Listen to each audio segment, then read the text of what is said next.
VD. Satheesan അവതരിപ്പിച്ച budget കർഷക സമൂഹത്തെ വഞ്ചിച്ചുവെന്ന് അഖിലേന്ത്യാ കിസാൻ സഭ സംസ്ഥാന വൈസ് പ്രസിഡന്റ് മാത്യു വർഗീസ് പറഞ്ഞു.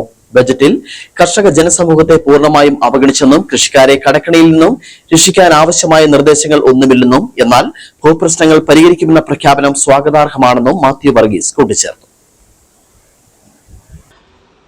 കേരളത്തിലെ പുതിയ സർക്കാരിന്റെ പുതിയ ബഡ്ജറ്റ് കേരളത്തിന്റെ കാർഷിക സമ്പദ്ഘടനയെ തകർക്കുന്ന ഒരു ബഡ്ജറ്റാണെന്ന് പറയാതിരിക്കാൻ നിർവാഹമില്ല.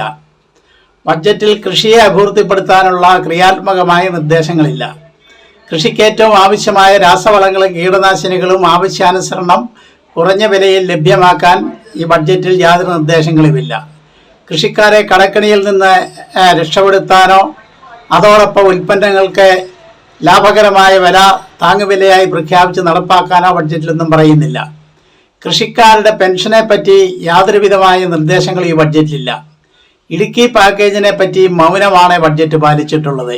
ആരോഗ്യ മേഖല മെച്ചപ്പെടുത്താനുള്ള പദ്ധതികളില്ല എന്ന് മാത്രമല്ല, വന്യജീവി ശല്യം എന്ന് പറയുന്നത് കേരളത്തിലെമ്പാടും ഒരു വലിയ പ്രശ്നമാണ്. ആ പ്രശ്നത്തിൻ്റെ പരിഹാരത്തിന് ക്രിയാത്മകമായ ശാശ്വത പരിഹാരങ്ങൾ അടങ്ങിയ നിർദ്ദേശങ്ങൾ ബഡ്ജറ്റിൽ പറയുന്നില്ല.